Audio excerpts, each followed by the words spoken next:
I sat in seat 2A of a first-class cabin, 37,000 feet above the Indian Ocean, when my phone lit up with my mother's 67th missed call. The flight attendant had just handed me a glass of champagne. The bubbles were cold, expensive, and tasted exactly like freedom. Far below me, somewhere in the gray, freezing hustle of a December morning in Boston, my family was losing their minds. I just watched the clouds drift past, feeling like I had all the time in the world. For the first time in 33 years, I actually did. 6 weeks ago, I was the perfect daughter. The dependable one. The person who never said no, never pushed back, and never caused a scene. I was Nora Mitchell. The woman who showed up early, stayed late, and expected nothing in return. A level of compliance that somehow made me invisible. Now I was sipping champagne on my way to the Maldives, while my mother screamed into my voicemail at 6 a.m. on Christmas morning. How did I get here? How does a woman who spent her entire adult life saying yes finally learn to say no? It all started with a phone call 6 weeks ago that changed everything. It was October 29th, at 7:43 p.m. I remember the exact time because I had just finished a 14-hour workday and closed my laptop. I was exhausted down to my bones, the kind of tired where even blinking takes effort. But it was a good tired, the kind that comes from doing meaningful work. As a senior financial analyst at Wellington Capital, one of the top investment firms in Boston, I managed portfolios worth hundreds of millions of dollars. I had spent 7 years building my career, proving my worth, and climbing the ladder one step at a time. I was so close to the promotion I had been working toward since I was 26. Then my phone rang. The screen displayed a single word that made my stomach knot up. Mom. I watched it ring 3 times. My shoulders tensed and my jaw clenched. It was a reflex developed from a lifetime of dealing with Patricia Mitchell. Every call from her came with strings attached, invisible threads that you didn't notice until they were tightening around your neck. I took a deep breath and picked up. Hey, Mom. I made my voice sound bright and cheerful, playing the role of the loving daughter. Nora, darling. Her voice was booming, way too excited. That was her fundraising voice, her church committee voice, the voice she used when she wanted something. I have the most wonderful news. My hand tightened around the phone. My mother's wonderful news was rarely good news for me. Everyone is coming home for Christmas, she practically sang. Your sister, your brother, all the grandkids, Lily, Mason, the twins, baby Olivia, and little Noah. Can you imagine 6 grandchildren under one roof? I did the math in my head. 6 kids ranging from 6 months to 7 years old. I could already feel a headache coming on. Sounds cozy, I said cautiously. The house will definitely be full. Exactly, which is why I have a plan, a brilliant plan. You're going to love it. I wasn't going to love it. I knew that before she even explained, but I asked anyway. What's the plan, Mom? Well, I could hear the smile in her voice, the satisfaction of a hunter about to spring a trap. Since there are so many of us, I thought the adults should have a proper grown-up Christmas this year, an old-school holiday. Quiet dinners, wine tastings, relaxation. You know how much all that noise stresses me out. I waited. I knew the other shoe was about to drop. As for the kids, she continued, dropping her voice into that conspiratorial tone she used when making an unreasonable demand, they're going to stay at your apartment with you for 4 days, from December 23rd to the 27th. A little Christmas camp with Aunt Nora. The kids adore you and you're so good with them. I sat there in total silence. My brain scrambled to process the sheer audacity of the request. Mom, I said, keeping my voice level, you want me to look after 6 children, including a 6-month-old baby, by myself for 4 days? Oh, don't be so dramatic, she laughed, as if I'd said something funny. It's just family time. You love the kids, and it's not like you have anything else going on, right? There it was, the first shot across the bow.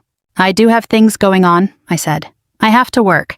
I have a massive deadline on January 2nd. I was planning to use those days off to actually rest. I'm exhausted. Rest? She scoffed. Rest from what? Clicking a mouse at a computer all day? Nora, please. Your sister teaches 30 screaming kids, and your brother drives all over the city selling real estate. They have real stress. They need this break. I have real stress too, I tried to explain. I manage systems that impact millions of dollars. If I make a mistake, people lose everything. But she cut me off. Completely dismissive. You're single, Nora. You don't have an excuse. No husband, no kids of your own. You have all this space and all this freedom. It's incredibly selfish to keep it to yourself when your family needs you. I felt that familiar weight pressing down on my chest. The weight of obligation. The ghost of every holiday I'd ever spent serving everyone else instead of celebrating. I already told Vanessa and Marcus you'd do it, she added, her voice shifting from sweet to cold as steel. They're counting on you. Vanessa already bought her dress for Christmas Eve dinner. You can't ruin their plans now. You shouldn't have promised them anything without asking me first, I said. There was a pause, a long heavy silence. I didn't expect you to be so difficult, she sighed, sounding like a deflating tire. After everything we've done for you, your grandmother Eleanor would be so disappointed to hear you turning your back on family like this. Bringing up Grandma Eleanor felt like a physical blow. She had passed away just 2 months ago. I was the one who took care of her, driving to Cape Cod every single weekend for 3 years, holding her hand when she couldn't remember who anyone was. And now, my mother was weaponizing her memory. Vanessa really needs this break, Mom added softly. She's dealing with some things. I caught the hesitation in her voice. Dealing with what? That's none of your business, she said quickly. The point is, family helps family. The kids will be dropped off at 9 a.m. on December 23rd. Figure it out. She hung up. I sat in my quiet apartment. An apartment I bought with my own salary, in a building where the mortgage was entirely paid off because I had been smart, careful, and responsible. But in their eyes, this place was just too big, too empty, too much space for a single woman to occupy alone. To them, I wasn't Nora, the senior financial analyst who paid off her student loans before 30. I wasn't the Nora who built a life from scratch without a single hand from any of them. I was just Nora, the single childless one who didn't have a valid excuse. I opened my laptop and stared at the screen. My fingers hovered over the keyboard, and I typed into the search bar, "Last-minute Christmas getaways." Then, I deleted it and shut the computer. Not yet, but the seed had been planted. My phone buzzed. It was a text from my brother, Marcus. "Did Mom call you? Can we talk?" Before I could reply, a notification popped up for an email from my mother. It was addressed to Vanessa and Marcus, with me CC'd. Subject, Christmas arrangements confirmed. I clicked it open. Nora has generously offered to host all the grandchildren for the holiday week so the adults can finally have a peaceful Christmas. And at the very bottom of the email, a postscript made my blood run cold. Also, we need to discuss Grandma Eleanor's beach house. I found a buyer. I read those words 3 times. She was already selling the beach house. The place where I spent every summer of my childhood. The place where I cared for Eleanor until her very last breath. And she hadn't even asked me. In that exact moment, I realized my mother wasn't just taking advantage of me. She was erasing me. Over the next 3 days, I read that email 17 times. Every single time, the words felt sharper, more deliberate, and more cruel. Nora has generously offered. I hadn't offered anything. I hadn't agreed to a single thing. My mother had simply decided what I was going to do and announced it to the family as a fact. But the part that kept me awake at night was the postscript about Grandma Eleanor's beach house. She had found a buyer. The house wasn't hers to sell. The grief was still fresh. Eleanor had been gone for 2 months. 2 months, and Patricia was already counting the profit. What my mother didn't know, what none of them knew, was that Grandma Eleanor had made other arrangements. Let me tell you about my grandmother. Eleanor Rose Mitchell was the only person in my family who actually saw me as a human being. Not as a tool, not as a convenience, but as a person. 3 years ago, when she was diagnosed with early-stage dementia, my mother's reaction was immediate and entirely predictable. "She needs to go into a home," Patricia had said. "I can't handle this." Vanessa had 4 kids in no time. Marcus, as usual, vanished into thin air the moment a responsibility materialized. So I stepped up. I drove 2 hours to Cape Cod every single weekend. I paid for a part-time caregiver out of my own pocket. I stayed with Eleanor through the confusion, the fear, and the forgetting. I held her hand on the days she didn't recognize anyone else. I was there. I was always there. About 6 months before she passed on a late summer evening, Eleanor had a moment of absolute clarity. We were sitting on the porch of the beach house, watching the sun sink into the ocean. The sky was streaks of orange and pink, and the air smelled like salt and summer, even though it was getting close to autumn. She reached over and gripped my hand. Her grip was stronger than I expected. "You're the only one who looks at me and sees a person," she said. "Not a problem, not a burden, a person." I didn't know what to say, so I just squeezed her hand back. "Promise me something, Nora." Her voice was urgent. "Promise me you won't let them take advantage of you anymore." I promised her, but I didn't know how to keep that promise, at least not then. She was quiet for a long moment, staring out at the horizon. Then she added, almost to herself, "I've made arrangements. Your mother won't be happy, but you'll understand when the time comes." 3 days after my mother's email, I understood. A certified letter arrived at my apartment. The return address was Sullivan and Associates Estate Law in Hyannis, Massachusetts. My hands shook as I opened the envelope. The letter was addressed to Miss Nora Catherine Mitchell. "Pursuant to the instructions of the late Eleanor Rose Mitchell," the letter began. I had to read it twice to make sure I wasn't misunderstanding. Eleanor had left a separate will, a secret will, executed without Patricia's knowledge, and I was named the sole beneficiary. The beach house at 47 Ocean View Drive in Cape Cod was mine. A trust account containing $214,000 was mine. But there was a condition. The property could not be sold for 5 years. It had to be maintained, in Eleanor's words, as a place of peace and sanctuary. If I sold it before the 5 years were up, ownership would revert to a marine conservation charity. I sat there completely stunned. Tears streamed down my face. Not from sadness, but from something else, something I hadn't felt in a very long time. I was seen, I was remembered, I mattered. Eleanor knew. She knew exactly what Patricia was capable of, and she protected me anyway. Tucked inside the legal documents was a handwritten note, Eleanor's handwriting, shaky but clear. "My dearest Nora," it began. "If you are reading this, I am gone. If I know your mother, and I do, because I raised her, she is already trying to sell the house. Don't let her. That house is yours. It was always meant to be yours. You were the only one who stayed by my side, the only one who didn't see my illness as an inconvenience. Your mother will never change. She uses people as tools, not souls. But you, my dear, you are different. Use the house as your sanctuary. Use the money to build a life that belongs to you. When they come to take what is yours, because they will, remember this. You do not owe them your peace. I love you. I always have. And even when I forgot your name, I never forgot your kindness. Grandma Eleanor." I read the letter 3 times, then a 4th. I cried until I couldn't cry anymore. For the first time in my life, someone had given me permission. Permission to fight back, permission to protect myself, permission to say no. But my grandmother had underestimated one thing, the speed at which my mother operated. The next morning, I called Mr. Sullivan, the lawyer, to confirm everything. He verified it all. The will was ironclad, properly filed, and legally seamless. Patricia had absolutely no claim to anything. But then he hesitated. "Miss Mitchell, there is something I should tell you," he said. "Your mother has called my office 4 times this week. She knows about the will now. She's trying to contest it. I've informed her that she has no legal standing." There was a pause on the line, and I could tell he was choosing his words carefully. "There's something else. Your mother contacted a real estate agency in Chatham. She's been showing potential buyers the property. She told them she has power of attorney. She doesn't." I felt a chill run through my chest. She was trying to sell a house she didn't own, using legal authority she didn't possess. "And one more thing," Sullivan added. "Another person has been calling, asking about the property. A woman named Vanessa. She was asking about buying out your share." My sister, my own sister. I hung up the phone and sat in the silence. All the pieces were falling into place. The babysitting plot for Christmas, the buyer for the beach house, Vanessa's interest in my share. These weren't isolated events. They were connected. They wanted me distracted, overwhelmed, and too busy managing 6 children to ask questions. Too exhausted to visit a lawyer or read the fine print. This wasn't about family helping family at all. This was about keeping me occupied while they quietly divided up everything that belonged to me. That night, I decided to check my finances.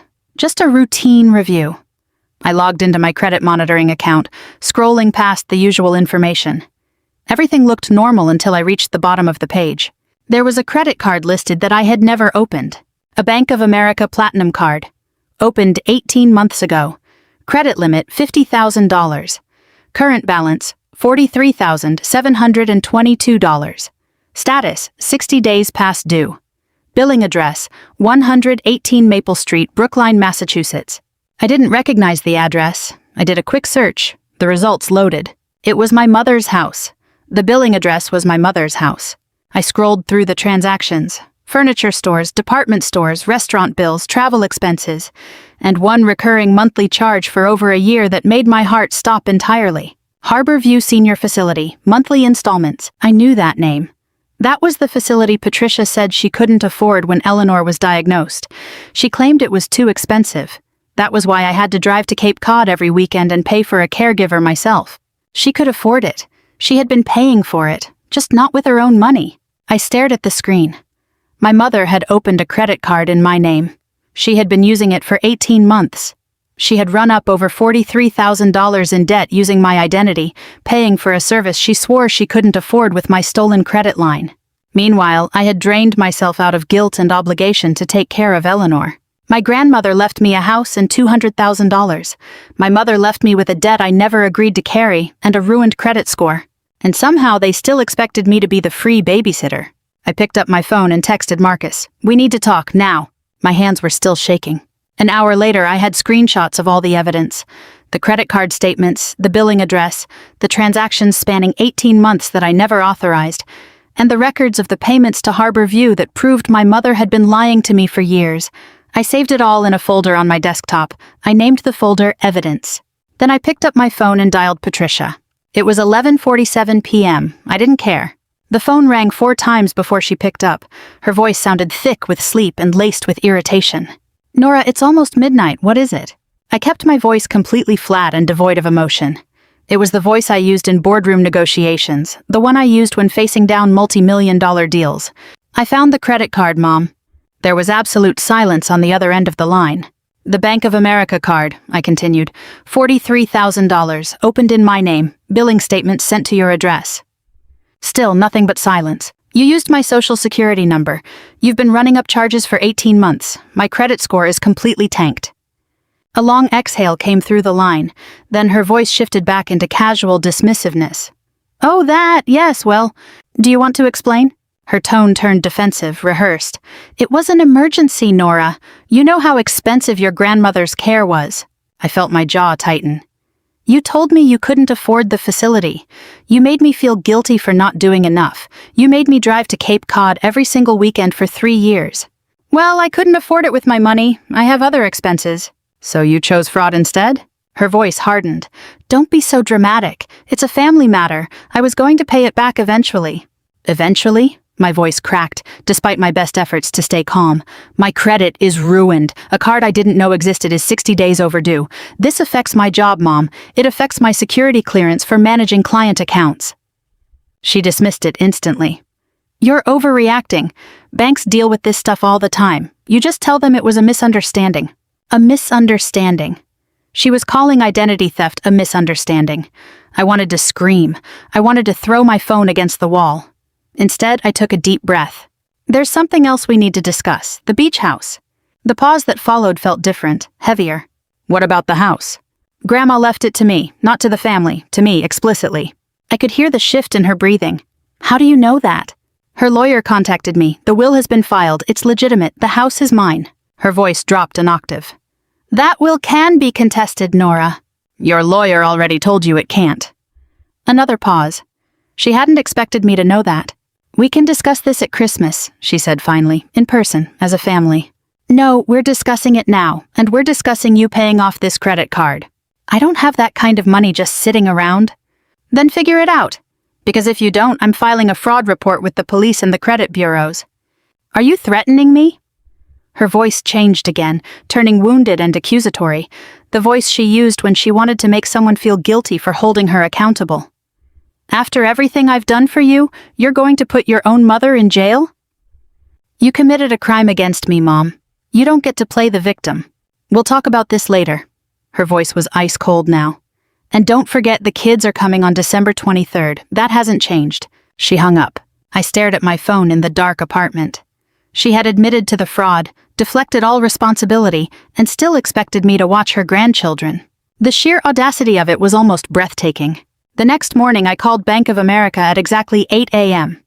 I explained the situation calmly and objectively, like I was presenting a financial analysis to a client. I provided documentation proving I never applied for the card, never signed a single piece of paperwork, and never received a single statement. The fraud department initiated an investigation immediately. "Do you wish to file a police report?" the representative asked. "It would significantly strengthen your case." I hesitated. Filing a report meant formally charging my mother with identity theft. A felony. I wasn't ready for that yet. Not quite. Can I have a few days to think about it? Of course, but I should mention one thing. Someone called yesterday asking about the account. They claimed to be you. They wanted to increase the credit limit. My blood turned to ice. Someone was impersonating me. Someone was still trying to dig the hole deeper. We'll freeze the account while the investigation is underway, the representative continued. We'll notify the credit bureaus as well. I hung up and sat at my kitchen table digesting it all. My mother wasn't just a thief. She was actively trying to steal more, and she was doing it using my name. That afternoon I went to work. I tried to focus on quarterly reports, trying to lose myself in numbers and projections. But my mind kept drifting back to credit scores, a beach house, and a mother who saw her child as a resource to be exploited. My desk phone rang. Daniel Chen wanted to see me. Daniel was the senior vice president, my boss's boss, the man who ultimately decided if I got the promotion I'd been working toward for 7 years. My heart raced as I walked to his corner office. Nora, he gestured for me to sit. I wanted to congratulate you. The Henderson portfolio analysis was exceptional. The clients were incredibly impressed. Thank you, I said, keeping my voice steady despite the relief flooding through me. He leaned forward. There's one more thing. You've been placed on the shortlist for the director position. My heart skipped a beat. This was it. This was everything. The decision will be finalized in early January, he continued, just after the holidays. But there's a condition. We need the year-end report for the Whitfield Foundation completed by January 2nd. It's a complex analysis, usually a team project, but I want you to head it up alone. I understood immediately. This was my audition, my final test. If you can deliver this, the promotion is yours. I'll get it done, I said, I promise. He nodded. I have no doubt, Nora. You've earned this. He paused. There is one more thing. Your background check renewal came back with some unusual activity. HR flagged it. It's probably nothing, but it's worth mentioning. My stomach dropped. The credit card, the late payments, it was already showing up. I thanked Daniel and walked back to my desk, my mind racing. The Whitfield report would require at least 60 hours of intense focus. That meant working through the holidays. That meant there was absolutely no way I could watch 6 children for 4 days. That night, my mother called again. This time her voice was softer, warmer. I recognized the strategy instantly. Sweetheart, I've been thinking about our conversation last night. I may have overreacted a bit. It's been so stressful since your grandmother passed. Are you apologizing? I'm saying that as a family, we should move forward together. She didn't mention paying back the debt or acknowledge what she had done. Now, about Christmas, she continued, acting as if the previous night hadn't happened. I've already told the little ones that Aunt Nora is hosting them. They are so excited. I never agreed to that. But you will, because that's who you are, Nora, the dependable one, the one who puts family first. I have a critical work deadline, Mom. I can't do it. Her voice sharpened. You're choosing a job over family, over your nieces and nephews? I'm choosing my career, the one you said wasn't real. Don't twist my words. She paused. Vanessa really needs this break. She's going through something. As her sister, you should want to help her. What is she going through? That's her private business. The point is, family supports family. She hung up again. I sat in my quiet apartment staring at the phone when 2 messages arrived almost simultaneously. The first was from Vanessa. Hey Nora, quick question. What's your Wi-Fi password? Just asking so we have it ready when we drop the kids off. I stared at the text. Vanessa had been to my apartment twice in 5 years. Why did she need my Wi-Fi password weeks in advance? The second message was a voicemail from Marcus. Hey, it's me. Look, I wanted to talk to you about something. Actually, never mind, I'll call you tomorrow. Just be careful, okay? There are things you don't know. There are things you don't know. From the brother who never involved himself in anything, the brother who always stayed neutral, the brother who was now warning me. The next morning, I arrived at the office early. I was determined to focus, to push the family chaos aside and concentrate on what I could control. I opened my email, the standard morning routine, meeting invites, client updates, but one email from Human Resources stood out. Subject: Inquiry regarding your employment status. Miss Mitchell, the email began. We received a call yesterday from an individual claiming to be concerned about your mental well-being and stability. The caller implied that you may be experiencing a personal crisis that could impact your professional performance. Per company policy, we are required to document such inquiries. Please contact HR at your earliest convenience to discuss. I read the email 3 times. Someone had called my employer. Someone had claimed I was mentally unstable. Someone was trying to destroy my career at the exact moment I was being considered for a promotion. I knew who the caller was. I knew it in my bones. My mother wasn't just stealing my money and my time. She was trying to ruin my life. In that moment, I realized it was war, and I was done fighting with one hand tied behind my back. At 9:15 a.m. the next morning, I walked into the HR conference room. Linda Vasquez, the senior HR director, was already seated at the table. Her expression was professional but concerned. A manila folder sat between us, my employee file. A flawless record built over 7 years that someone was trying to set on fire. Miss Mitchell, Linda began, I want to assure you that this is a standard follow-up, not an accusation. I understand. Can you tell me exactly what was said? She opened her notes and read aloud. The caller identified herself as a concerned family member. She claimed you have been emotionally unstable and acting erratically for months. She suggested you were overwhelmed by family obligations that you couldn't handle. She advised the firm to monitor your work closely during this difficult period. I kept my face completely blank, even as anger burned beneath my skin. Linda continued, the caller also specifically mentioned your upcoming promotion consideration. There it was, not just sabotage, targeted sabotage. Did you get a name? I asked. She refused to give her name. Said she wanted to keep it anonymous for your own good. For my own good, I almost laughed out loud. That was my mother, without a doubt. Linda looked up from her notes. This is a serious allegation, Miss Mitchell. I can provide context if you'd like. Facts, not opinions. I gave her the abbreviated version. A history of estrangement, emotional manipulation, and my recent refusal to play babysitter for the holidays. I left out the credit card fraud. It wasn't time yet. That was a card I was keeping close to my chest for later. Linda listened carefully, taking notes. When I finished, she set her pen down. Nora, your record here is impeccable. 7 years and not a single issue. An anonymous phone call isn't going to change that. But I recommend documenting any future contact. If this escalates, we need a paper trail. Trust me, I said. I'm documenting everything. She nodded. There was one more thing. The caller mentioned family tension over a property inheritance. She suggested you might try to take an abrupt leave of absence. I felt the calculation behind it. It was incredibly precise. My mother wasn't just throwing a tantrum, she was planting specific seeds. Erratically emotional, overwhelmed by responsibility, impending unannounced leave, a dispute over an inheritance. She was building a narrative. A script that painted me as the problem, the difficult one, the crazy one. If I refused to babysit, they could say I was mentally unstable. If I fought for the beach house, they could say the inheritance had made me greedy. If I filed fraud charges, they could say I was attacking my own mother during a psychological breakdown. Patricia was building her case before I could even establish my defense. I went back to my desk and tried to focus on the Whitfield report, but my mind kept circling back to Vanessa, the request for the Wi-Fi password. Patricia's hint that she was going through something. There was a missing piece of the puzzle. That afternoon, I made a decision that felt a little dirty but absolutely necessary.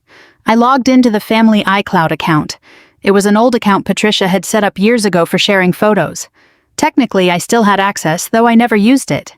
Vanessa had never updated her privacy settings. Her shared calendar was visible. I scrolled to December, and the floor dropped out from beneath me. December 23rd, drop kids at N's house, 9 a.m.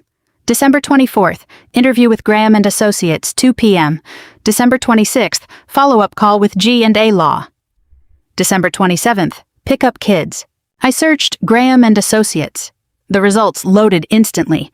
A family law firm in Newton, Massachusetts, specializing in divorce, custody, and asset protection. They had a 5-star rating for serving women navigating difficult separations. Vanessa wasn't going to a wine tasting. She wasn't enjoying a grown-up holiday. She was meeting a divorce lawyer multiple times over a 4-day period, and she needed me to watch her kids so she could do it behind her husband's back. I kept scrolling back through her calendar. 3 weeks ago, consultation with CC Property Options, Cape Cod. My sister wasn't just interested in my share of the beach house. She had already been meeting with real estate agents to discuss it. I sat there digesting the information, piecing it together. Vanessa was planning to divorce Greg. She needed money for lawyers and a fresh start, and she was banking on the beach house inheritance. When she found out Eleanor left everything to me, she panicked. The Christmas babysitting plan was never about family bonding. It was a cover story. I was supposed to be Vanessa's alibi while she dismantled her marriage in secret. My phone rang. An unknown number. I answered cautiously. Is this Nora Mitchell? The voice was a woman's, older and unfamiliar. Eleanor's granddaughter? Yes, who is this, please? My name is Ruth Callahan. I was your grandmother's neighbor in Cape Cod for 32 years. The name rang a bell. Mrs. Callahan. The woman who brought Eleanor soup every week, the one who sat with her on the porch when I couldn't make it down. I think there are some things you should know, Ruth said, about your mother coming to the house. I felt my pulse quicken. My mother rarely visited my grandmother. She always claimed it was too far. Ruth gave a sad laugh. Honey, your mother has been coming to that house every other week for the last 6 months. She brought people with her, showed them around. A woman with a clipboard, a man in a suit. Real estate people. She was showing buyers the house while Eleanor was still alive. And there's one more thing, Ruth continued. The last time I saw Patricia there, about 3 weeks ago, she brought your sister, Vanessa. They were measuring the rooms. I thanked Ruth and hung up the phone. Measuring the rooms. They were already dividing up the spoils, calculating square footage and market value before Eleanor was even in the ground. That night, I accessed the family email archive. It was an old account Patricia had created for family coordination. I didn't check it anymore, but I had a hunch. I searched Cape Cod Beach House. A thread from 2 months ago popped up. Patricia to Vanessa and Marcus. Subject, next steps for mother's estate. I clicked it open. The appraiser values the property at $1.2 million, Patricia wrote. Once probate clears, we split it 3 ways. Nora doesn't need to be involved. Her issues will only complicate things. Vanessa replied instantly. Agreed. Greg doesn't know about any of this. I need my share for the legal retainers. Can we speed this up? And Marcus's response was short. I don't feel comfortable with this. Patricia's reply to him was sharp. Then stay out of it and let us handle it. The last email on the thread was from Patricia, sent just a week ago. Nora is becoming a problem. I'm handling it. Don't worry. I'm handling it. That was the call to HR. The sabotage, the systematic destruction of my credibility, and she had put it in writing. At 9:47 p.m. that night, I sat in a quiet corner of a cafe in Cambridge, far outside my family's orbit. Marcus walked in, looking exhausted, with dark circles under his eyes and tense shoulders. He sat down opposite me and didn't waste any time.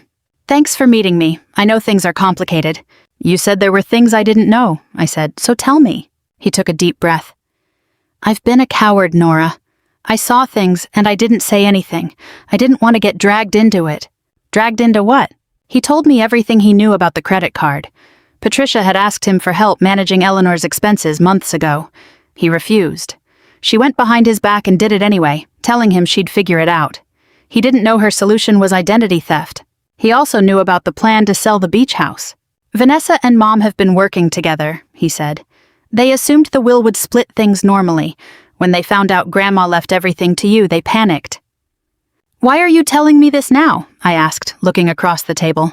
Because they asked me to spy on you. Mom called me yesterday. She wanted me to check in on you and report back on what you were planning. She said you were having a breakdown, that you needed a family intervention. His voice dropped. But I saw the email, Nora, the one she sent to your HR department. She CC'd the wrong account. She meant to send it only to Vanessa, but I saw it. He slid his phone across the table. On the screen was a forwarded email from Patricia to Vanessa, accidentally copied to Marcus. Subject, handling Nora. I called her office today, it read. Planted the seeds about her mental state. If she tries to fight us on the house, we can point to erratic behavior. The Christmas babysitting is key. If she agrees, she looks stable. If she refuses, she looks selfish and confirms our narrative. Either way, we win. The credit card issue is manageable. She won't go to the police. She's too afraid of conflict. I stared at the screen. My mother's words. My sister's complicity. There it was, laid bare. They had built a trap with me at the center. Every choice I made would be weaponized against me. But they had made one critical mistake. They underestimated me. I looked at Marcus. Are you with me, truly? He didn't hesitate. Yes, I'm done being their puppet. Good, I said, because we need a plan. The cafe was almost empty now, just me, Marcus, and the weight of the truths he'd uncovered.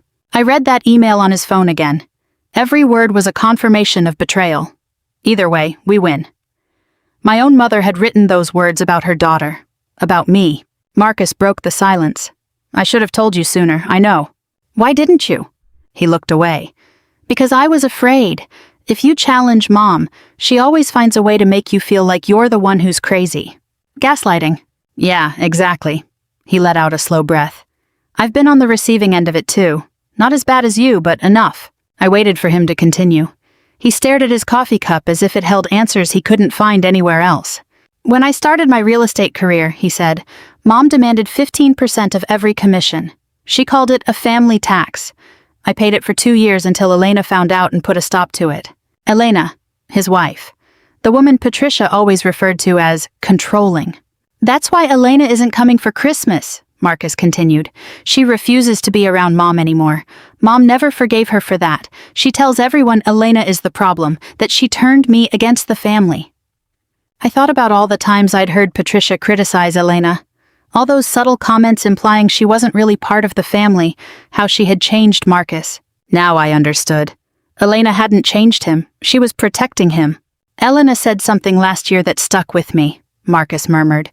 She said, Your mother doesn't have children. She just has employees who forgot to negotiate their salaries. I let those words settle. They were devastating because they were true. Tell me everything, I said. From the beginning, what exactly do they want? Marcus laid it all out. The beach house was valued at around $1.2 million. Patricia had assumed that after Eleanor's death, the property would be split equally between the three of us. She had already spent her share, $400,000 in her mind. Vanessa was counting on her share to pay for a divorce lawyer and what she called a fresh start fund. When Mr. Sullivan notified Patricia that Eleanor had left everything to me, they panicked. What about the credit card fraud? I asked. That wasn't desperation, that was strategy. Marcus nodded. Mom has significant debt you don't know about. A second mortgage on her house, maxed out credit cards. She's been living beyond her means for years. Dad's pension wasn't enough. The $43,000 you saw on the credit card is just the tip of the iceberg. He paused. She tried the same thing with me. Opened a card in my name about 2 years ago. I caught it early and closed it. She tried Vanessa too, but Vanessa's finances were already a mess. There was no credit to steal. So I was the only one with good credit, the only one she could exploit long term. Exactly. He met my eyes. You were her golden goose. I digested that. My mother had systematically targeted me because I was responsible, because I had built something of my own, because I had something worth taking. There's one more thing, Marcus said. About Dad's pension. Mom tells everyone it barely covers the bills, but I saw the bank statements once. The pension is double what she claims. The rest of the money is going somewhere else. Somewhere else, another secret, another lie. Marcus shifted in his seat. Now let me tell you about Vanessa. Her marriage has been falling apart for 3 years.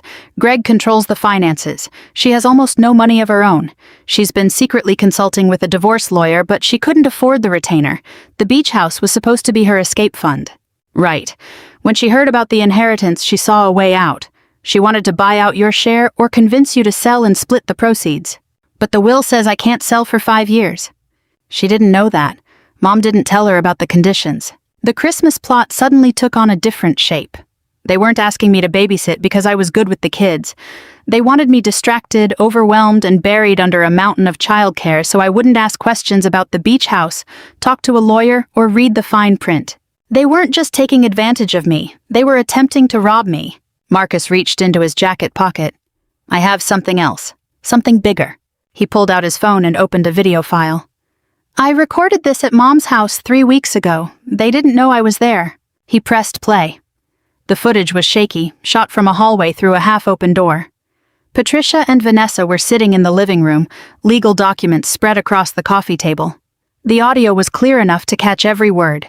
Once we have Nora occupied with the kids, we make our move on the house, Patricia said on screen.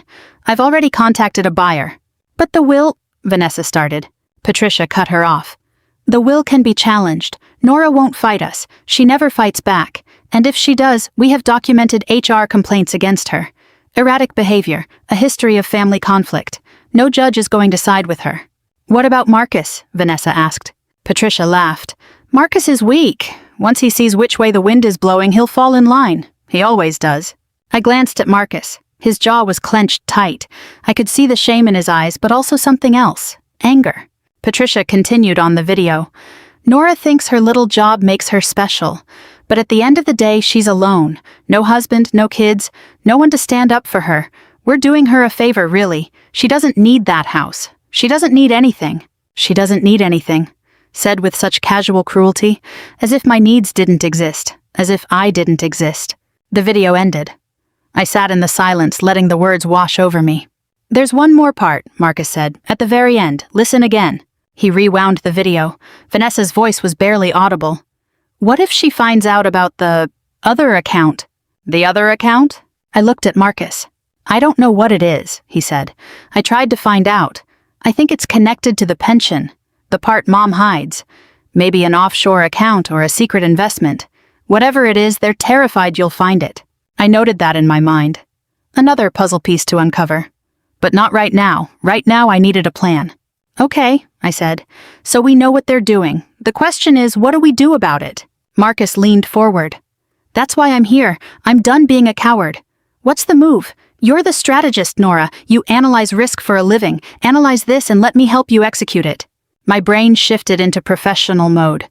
I had managed portfolios worth hundreds of millions of dollars. I had dealt with hostile takeovers and market crashes.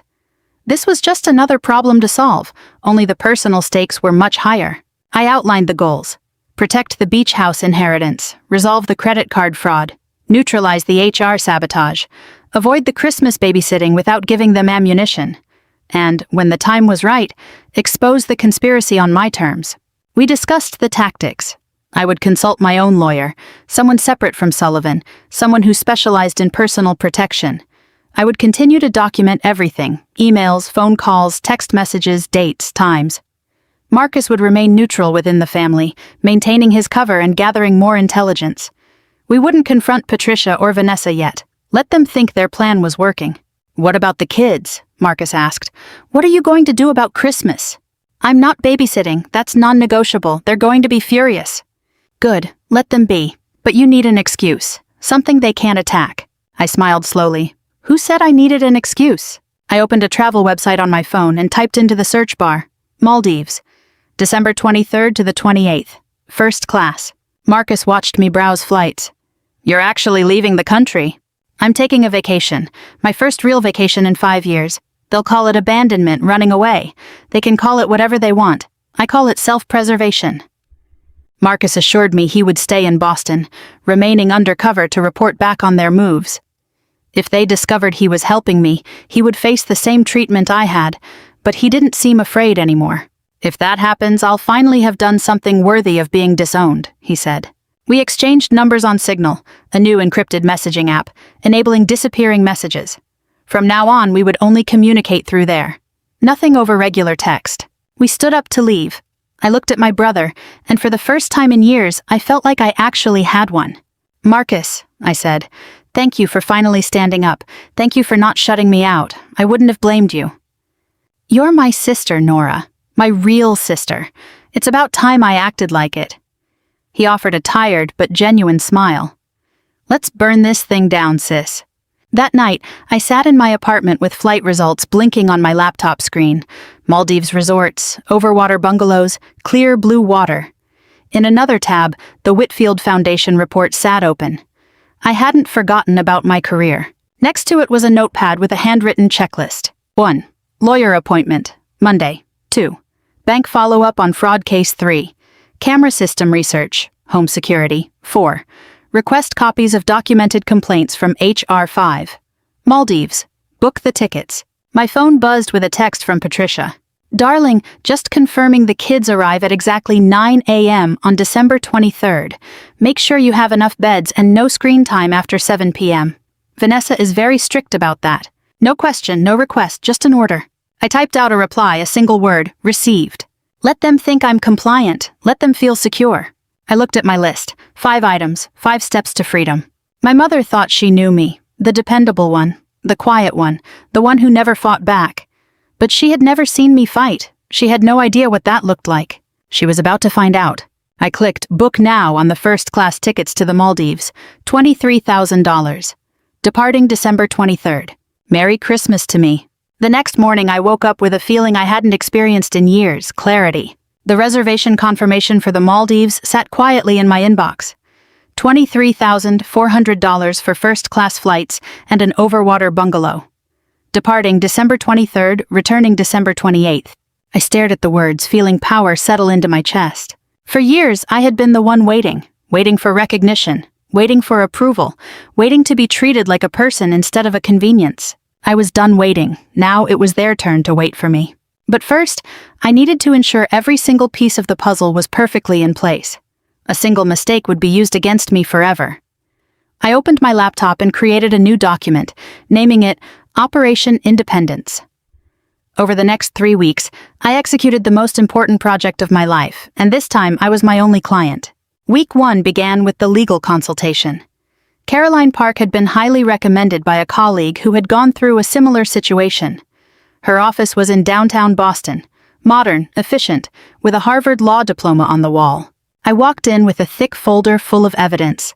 The wills, the credit card statements, the HR emails, and Marcus's video. I laid them all out on her desk, watching her expression shift from professional interest to genuine concern. She reviewed everything carefully, asking clarifying questions and taking detailed notes. Then, she gave her assessment. "The will is ironclad," she said. "Your grandmother used one of the best estate lawyers in Massachusetts. Your mother has absolutely no legal standing to contest it. What about the credit card fraud? Identity theft. A felony. You can press charges at any point within the statute of limitations. The HR sabotage is harder to prove legally, but keep documenting everything. It establishes a pattern of harassment." She picked up her phone to watch Marcus's video, her eyebrows raising. "If this goes to civil court, this is gold. It shows premeditation and conspiracy." I asked her what she recommended. "You have options, Nora. You can go nuclear, press charges, file a civil suit, expose everything publicly. Or you can hold your cards and use the threat of exposure as leverage." She paused. "What do you want? Justice or peace?" I thought about it. I want both, but I'm willing to settle for freedom. Before I left, Caroline drafted a cease and desist letter regarding the beach house. We didn't send it yet, but it was ready. "One more thing," Caroline said as I was packing up my files. "I did a quick property search. Your mother filed paperwork last month attempting to become the emergency executor of your grandmother's estate. The court denied it, but she tried. Emergency executor. She had tried to grant herself the legal authority over the estate that she didn't possess, and that the court refused, but she tried anyway. Item 2 on my list was home security. I contacted Safeguard Home Systems and ordered a complete security package. Cameras were installed at the front and back doors, with motion-activated alerts sent directly to my phone. The video footage was stored in the cloud, accessible from anywhere in the world, including the Maldives. The technicians arrived the next day and set up everything in 4 hours. I tested the system repeatedly. Crisp video, instant notifications, perfect. I also changed all the locks, installing new deadbolts with new keys. I gave a spare key to Mr. Okonkwo across the hall.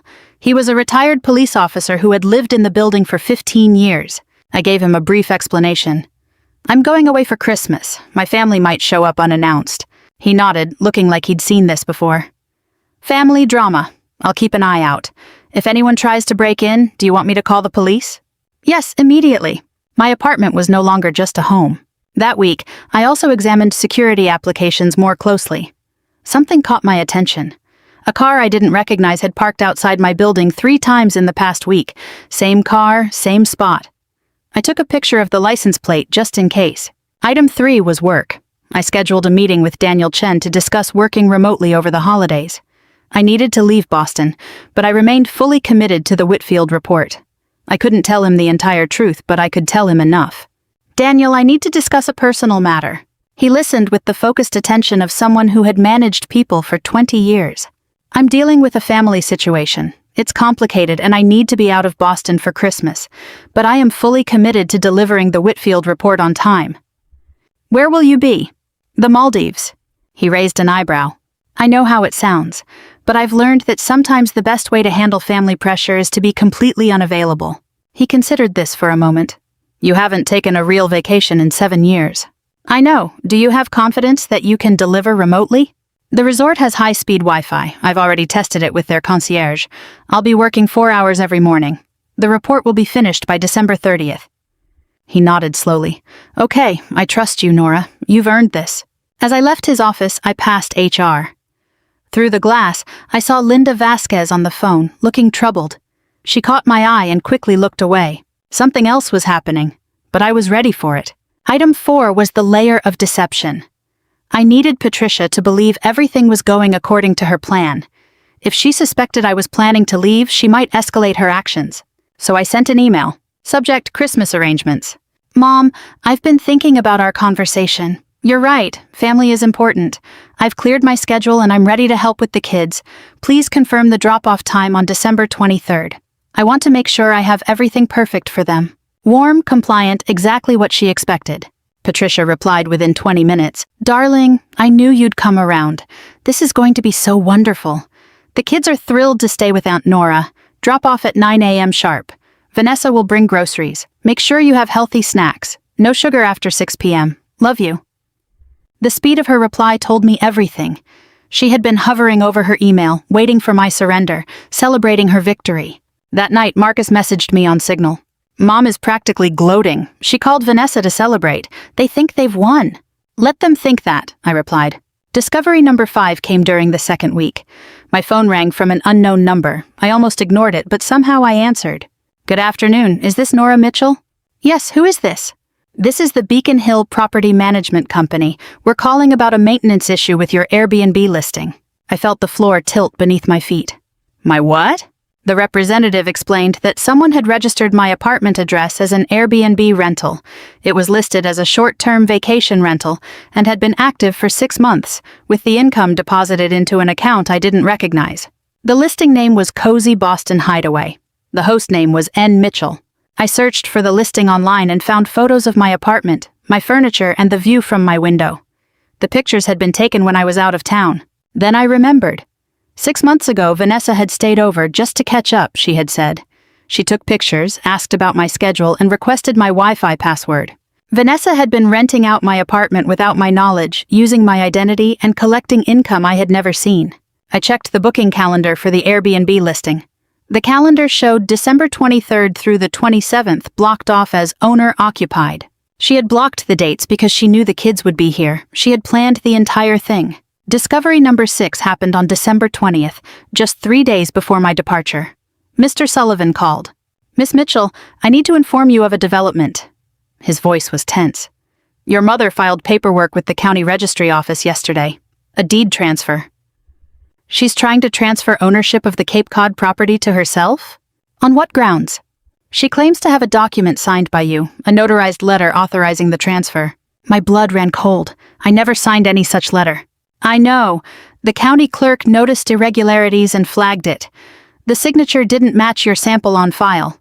They contacted me. The transfer was rejected and reported. She could face criminal charges for attempted fraud. My mother forged my signature on a legal document in an attempt to steal a house worth over $1 million. You have grounds for immediate legal action, Sullivan said. I can coordinate with law enforcement if you wish. Not yet. Hold the documentation. I want everything ready to file, but I will decide when to pull the trigger. Understood. But Miss Mitchell, things are escalating. Your mother is becoming desperate. Desperate. That was exactly the right word. And desperate people make mistakes. December 20th evening, I sat in my apartment reviewing my checklist. Lawyer retained, evidence secured, home security installed, cameras active, remote work approved, career protected, decoy email sent. Patricia believes I am compliant. Airbnb fraud documented.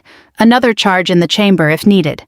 Forged signature reported. Patricia's desperation exposed. Flights confirmed. First class to paradise. Marcus in position as an inside source. I packed my bags, summer dresses, swimsuits, my laptop, work files. I checked my passport, valid for another year. I set my out-of-office auto-reply to activate at 8 a.m. on December 23rd. I am traveling internationally with limited access to email. For urgent matters, please contact my colleague Janet Rhodes. That night, Marcus messaged me. Mom just confirmed drop-off with Vanessa for 9 a.m. They haven't even considered the possibility that you won't be there. Let them come. Are you ready? I had never been more ready for anything in my life. I held my printed boarding pass. Boston to Mail, first class. Departing 6 a.m., December 23rd. $23,000 for a seat on an airplane. Some people would call that excessive, irresponsible, or selfish. But those people had never spent 33 years as the invisible pack mule of their family. In 3 days, I would be lying on a beach in the Maldives while my mother screamed at an empty apartment. This was either the smartest thing I had ever done or the beginning of the end. Either way, I was done playing by their rules. I set my alarm for 4 a.m. and closed my eyes. Let the games begin. December 22nd, 11:47 p.m. I stood in the center of my apartment, my suitcase by the door. The cameras were armed, the main water valve was shut off. The thermostat was set to 60 degrees. The refrigerator was completely empty. Nothing to spoil, no sign I'd be returning soon.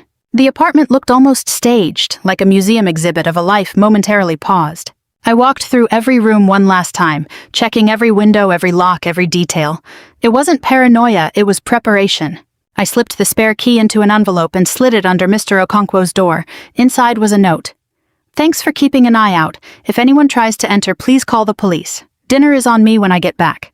He'd find it in the morning. By then, I'd be somewhere over the Atlantic. My phone buzzed with one final message from Marcus. "Safe travels, sis. I've got the ground game covered here. Go be free." I replied with a single word, "Thank you." I stood at the door, looking back at the life I had built. The career, the apartment, the carefully constructed independence. For 33 years, I had done everything right. Followed the rules, met the expectations, asked for nothing. And still, they looked right through me. Well, they were about to find out exactly what nothing looked like. I locked the door and walked to the elevator. I didn't look back. 4:30 a.m. Logan International Airport, Terminal E. At this hour, the airport was quiet, a liminal space between night and day. I checked in at the first-class counter. The agent smiled warmly. "Beautiful time of year for the Maldives. Business or pleasure?" "Both," I said, and for the first time I meant it. The first-class lounge was nearly empty. I sank into a leather chair and ordered a mimosa. The bubbles were cold and perfect. I opened my laptop. The Whitfield report needed attention. But first, there was one more thing to do. I drafted an email to Patricia, scheduled to send at exactly 9:15 a.m., 15 minutes after the planned drop-off time. Subject: change of plans. "Mom, I apologize for any inconvenience, but I won't be able to help with the children this week. I am taking a much-needed vacation to focus on my mental health, a concern you recently expressed to my employer. I'm sure you understand. I'm confident you'll be able to find alternative arrangements. Merry Christmas. Nora." I read it twice. Cold, professional, devastating. I set the timer and closed the laptop. My phone buzzed with a text from an unknown number. "Safe travels, Miss Mitchell. Your home is secure. Safeguard Home Systems." I stared at it. I hadn't requested a confirmation text. Something felt slightly off, but I didn't have time to dwell on it. My flight was boarding. 6:15 a.m. The plane pushed back from the gate. I sat in seat 2A.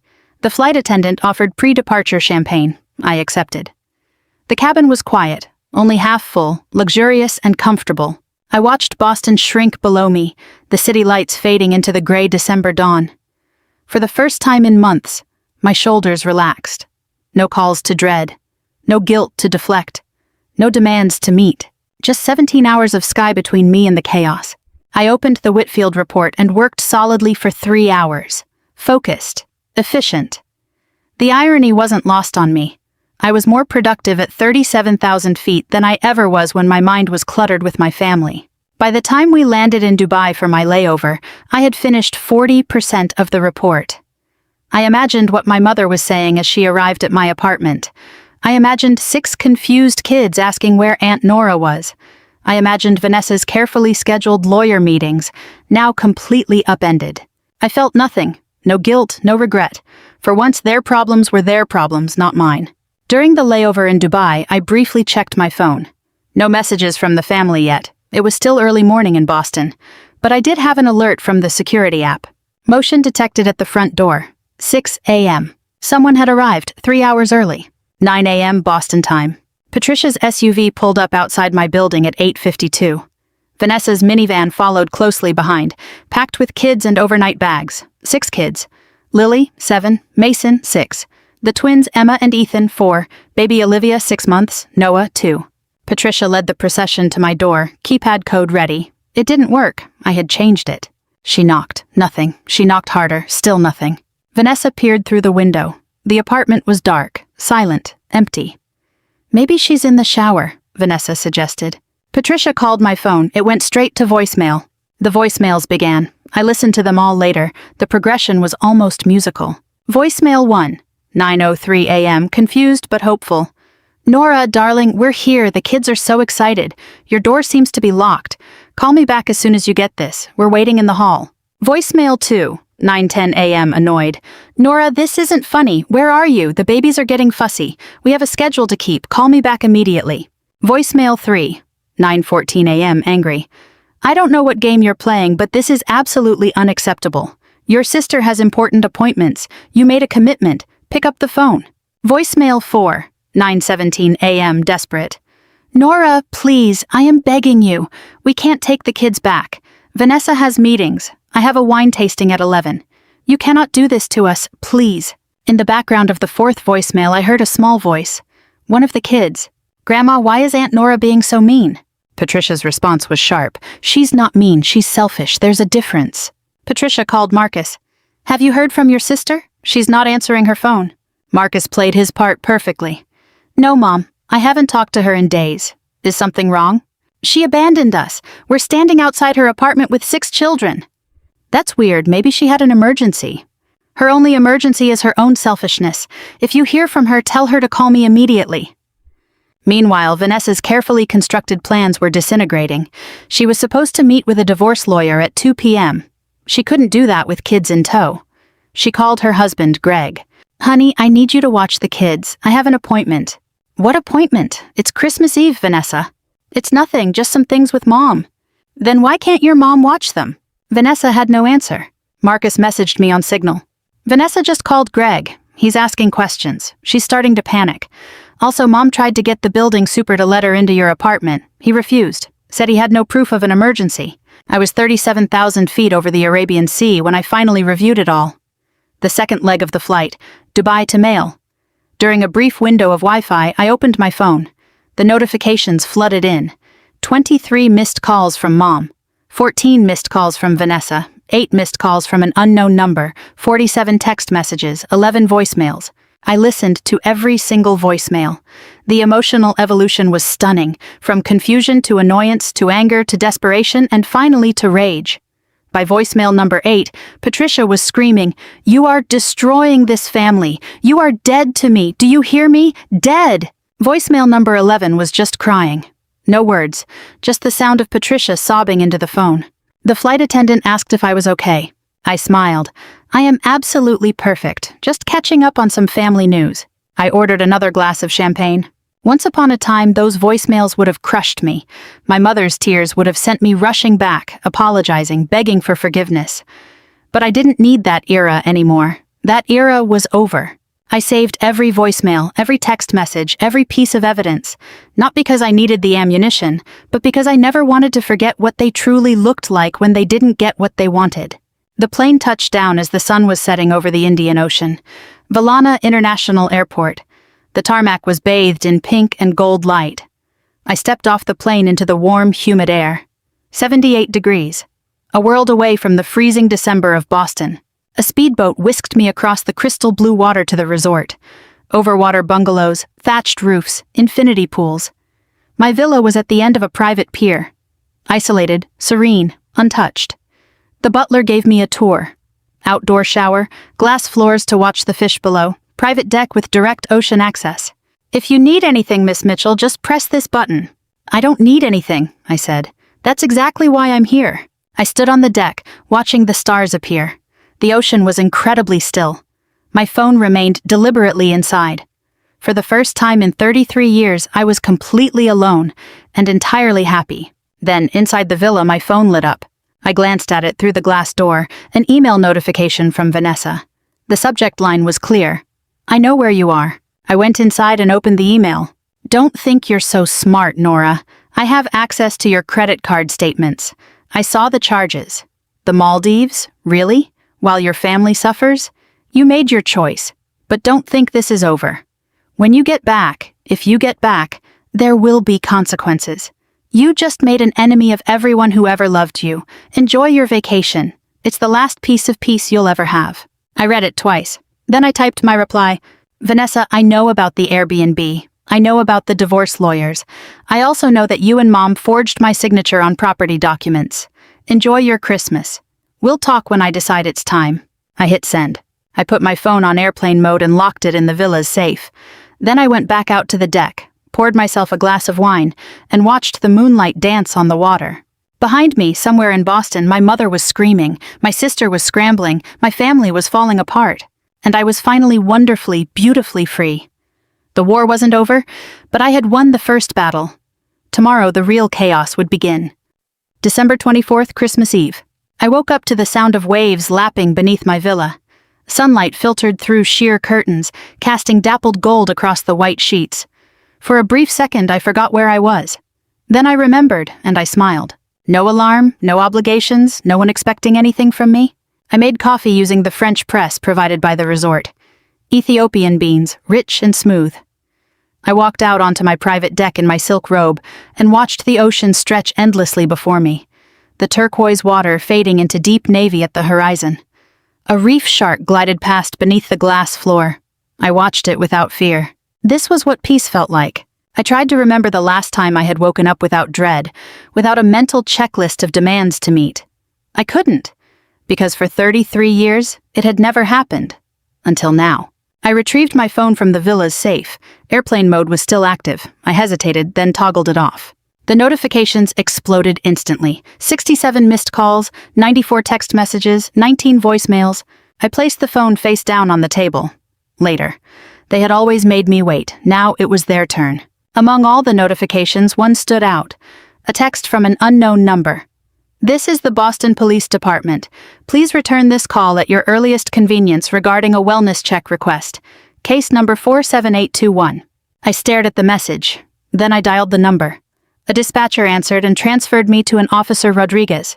Miss Mitchell, thank you for returning my call. We received a report yesterday afternoon stating that you were missing. Missing? Yes, ma'am. The report was filed by a Patricia Mitchell. She claimed you disappeared under suspicious circumstances and that she was concerned for your safety. I kept my voice perfectly even. I see. And what exactly did she tell you? She stated you have a history of mental health issues, that you've been acting erratically recently, and that she was worried you might harm yourself. I almost laughed, but I maintained my composure. Officer, I appreciate your diligence, but I am not missing. I am on vacation. May I ask where you are? The Maldives. I'm currently sitting on the deck of an overwater bungalow, drinking coffee and watching the sunrise. I left of my own free will. I am in no danger whatsoever. There was a pause on the line. Your mother was very insistent. She called 3 times yesterday and twice again this morning. I'm sure she was, officer. My mother is upset because I refused to babysit her grandchildren over the holidays. This is her retaliation. His tone shifted slightly. I understand. Well, you are clearly safe. I'll close the file. One more thing. Is it a crime to file a false police report claiming someone is missing? It constitutes a misuse of emergency services. If you wish to file a complaint, not right now, but please keep everything on record. I may need that documentation later. Before hanging up, Officer Rodriguez added one last thing. Just so you know, when we informed your mother that we had located you and that you were safe, she demanded we bring you home by force. We explained that's not how the process works. She was very displeased. I ended the call and sat in the morning light. My mother had called the police, told them I was mentally unstable, and demanded they force me to return. Her desperation was escalating. A message from Marcus popped up on Signal. Are you awake? It's a war zone here. You have to hear this. I replied, I'm awake. Tell me everything. His account arrived in pieces, voicemails and texts. The picture of the chaos I had left behind slowly came into focus. After I left, Patricia and Vanessa had stood outside my apartment for 2 hours. The children grew hungry and cranky, creating a chaotic scene. Vanessa eventually had to take them back to Patricia's house, but Patricia insisted on staying behind, convinced I would come to my senses. The building super threatened to call the police if she didn't leave. She left, but not before banging on Mr. Okonkwo's door, demanding information. He told her exactly what I hoped he would. Your daughter isn't here. Even if she was, I wouldn't tell you. Leave before I file a harassment complaint. Back at Patricia's house, the situation unraveled rapidly. 6 children, no babysitter, no plan. Vanessa was forced to cancel her divorce lawyer meeting, citing a family emergency. Greg relentlessly questioned her. What meeting was so important that you needed to dump the kids? Vanessa deflected, but Greg was suspicious. Patricia blamed everyone. She blamed me, she blamed Marcus, she blamed the building super, she blamed society. Marcus reported that she was on her 4th bottle of wine by yesterday afternoon. She was spiraling. He added another detail. Vanessa went through your mailbox. She convinced the super she had permission. She found the letter from Sullivan regarding the beach house. She knows about the rejected forgery. She's terrified. Meanwhile, Patricia was also trying to salvage her Christmas Eve plans. She had booked a virtual wine tasting and spent $400 having specialty wines shipped in advance. It was supposed to be her peaceful adult Christmas. Now she was surrounded by screaming children and the ruins of her own schemes. She tried to power through the tasting, setting up her laptop in the living room and clicking the Zoom link. The sommelier started describing the first pour, a Sonoma Pinot Noir. Baby Olivia started wailing. The twins knocked over a lamp. Little Noah spilled juice on an antique rug. Patricia muted herself and screamed at Vanessa, "Control your children!" Vanessa screamed back, "I'm trying! This isn't how it was supposed to be!" Patricia accidentally unmuted herself. The sommelier heard everything. The other participants watched Patricia Mitchell completely lose her composure. She slammed the laptop shut. 12 minutes. That was how long her $400 wine tasting lasted. I was floating in the private infinity pool of my villa as I read this update. The absurdity was almost poetic. The woman who insisted on a peaceful adult Christmas was now drowning in the chaos she had orchestrated. At 2:17 p.m. Boston time, my phone rang. It was Vanessa. I answered, curious to hear what she would say. "Nora, finally, where the hell are you?" "Somewhere warm. What do you want, Vanessa?" "I want to know why you did this. Why you abandoned your family on Christmas." "I didn't abandon anyone. I went on vacation. Your assumption of my compliance was your mistake." Silence. "We needed you, Nora." "No, you needed a babysitter. There's a difference." She tried a different tactic, her voice softening. "Look, I know things have been tense lately, but we can fix this. Just come home and we'll work it out." "I'm not coming home, not until I'm ready." "What do you want? An apology? Fine, I'm sorry, okay? I'm sorry we expected too much from you." "That's not an apology, that's a complaint disguised as an apology." Her facade cracked. "You don't understand what I'm dealing with. I had a meeting, a very important meeting. My entire future depended on it." She stopped abruptly. "Depended on what? Your divorce lawyer meeting?" Dead silence. "How did you know about that?" "I know everything, Vanessa. The lawyers, the Airbnb you listed under my name, the measurements of the beach house, everything." "That wasn't—" "Save it. I'm not your enemy, Vanessa. But I'm not your stepping stone either. You want to divorce Greg? Do it honestly. Don't use me as your cover story." Her voice dropped to a whisper. "Greg is listening. He's been suspicious all week.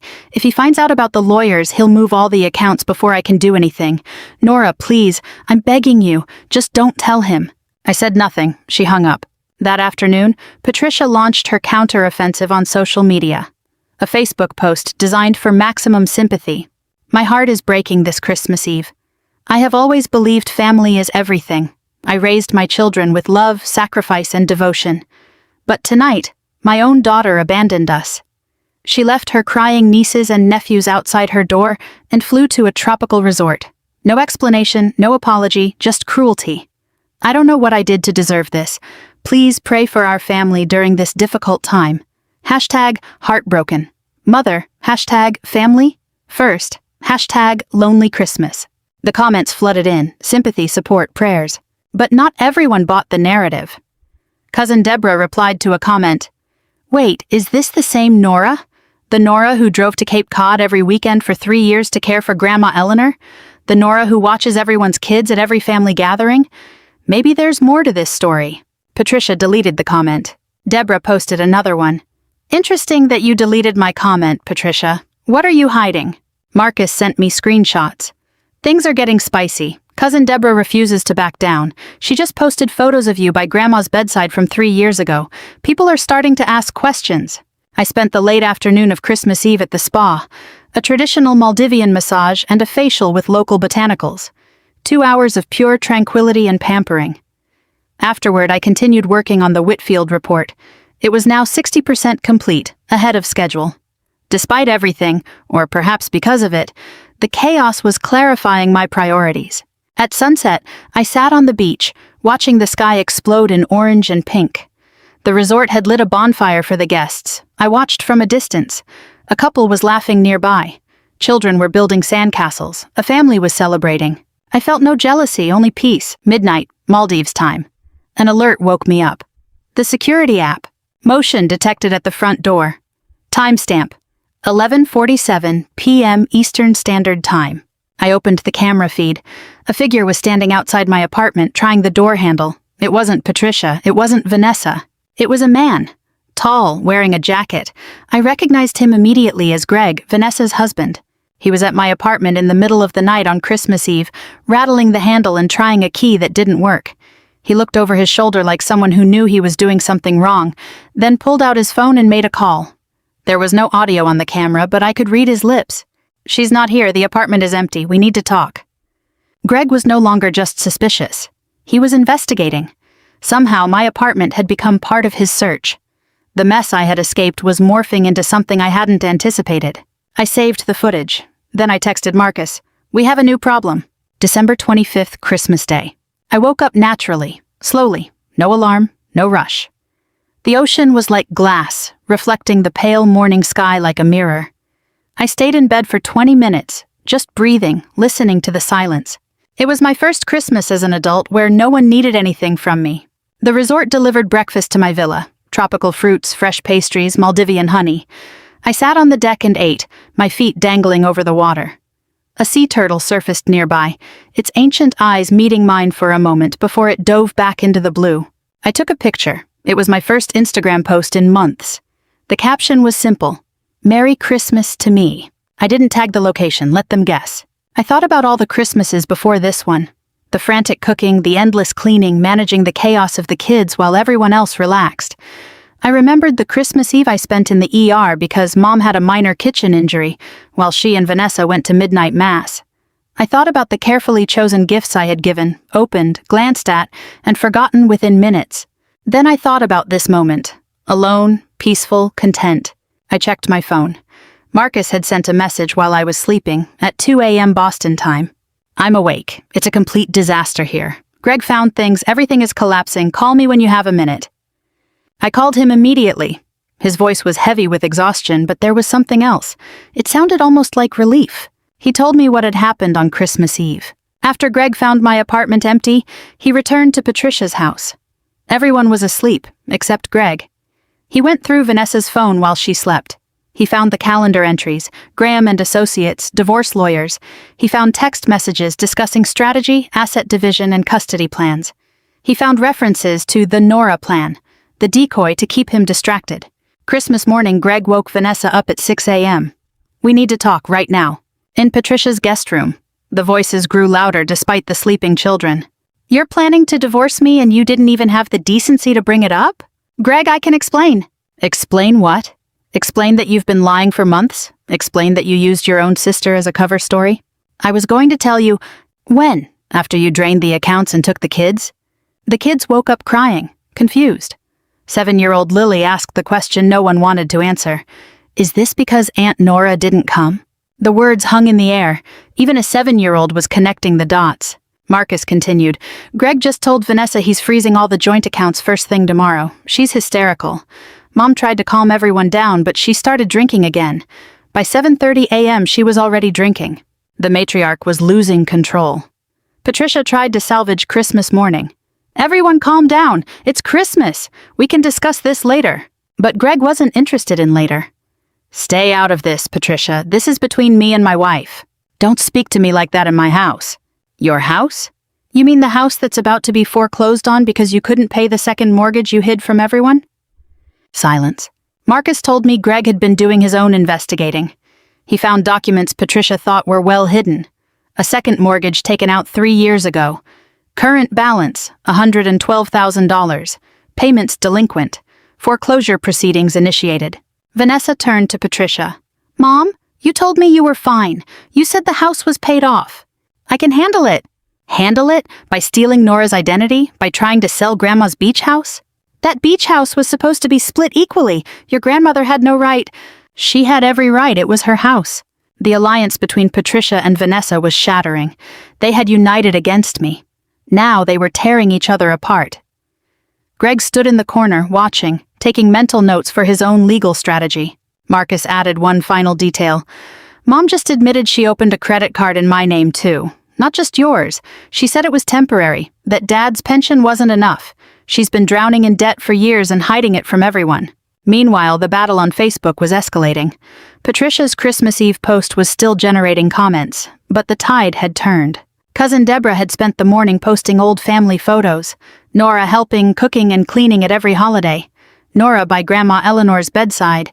Nora holding baby Olivia in the hospital when Vanessa was too tired to keep her eyes open.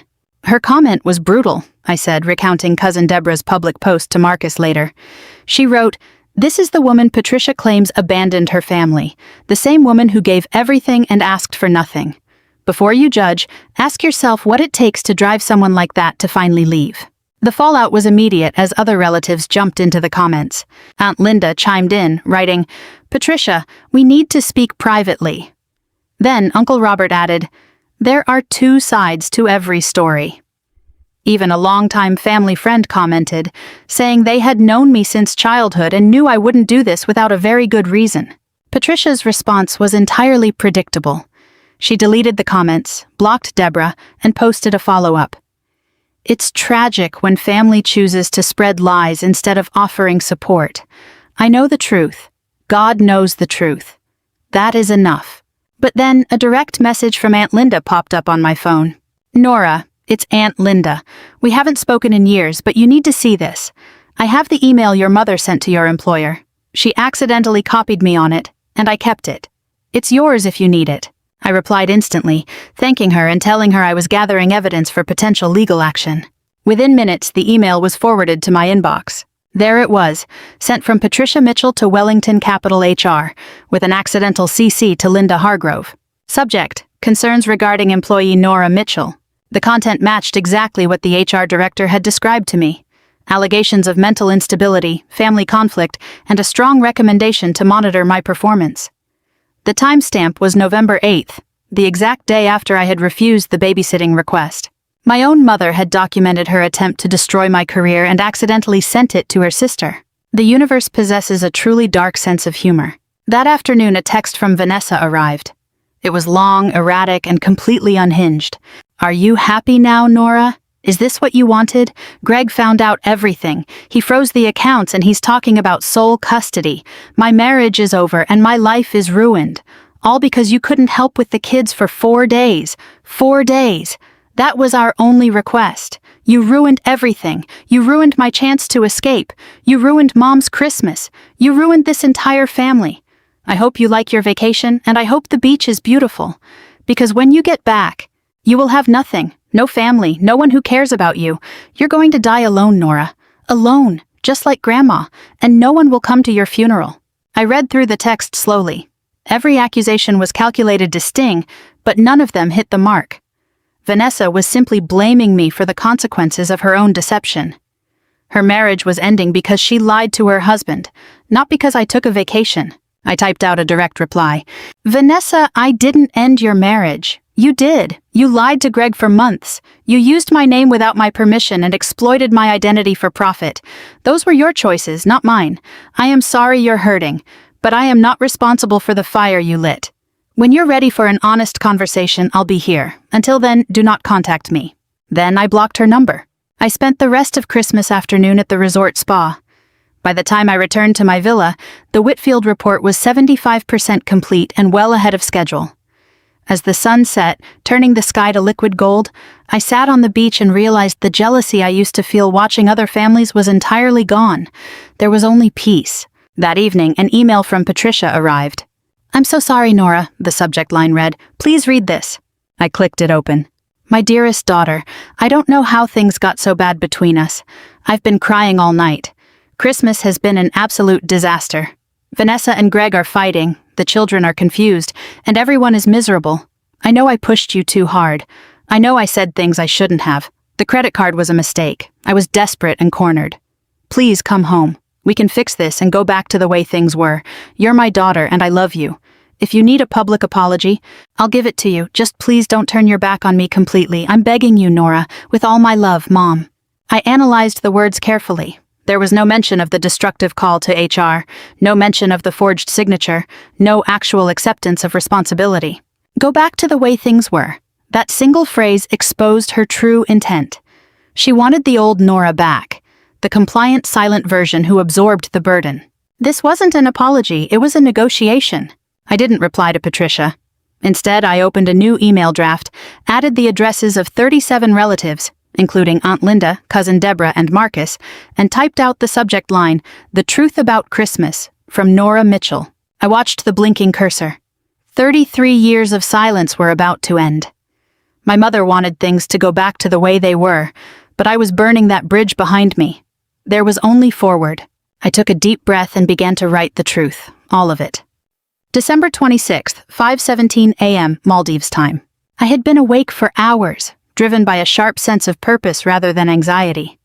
My laptop glowed in the dark villa, the draft of the family email open on the screen. I had rewritten it 4 times. The first draft was angry and accusatory.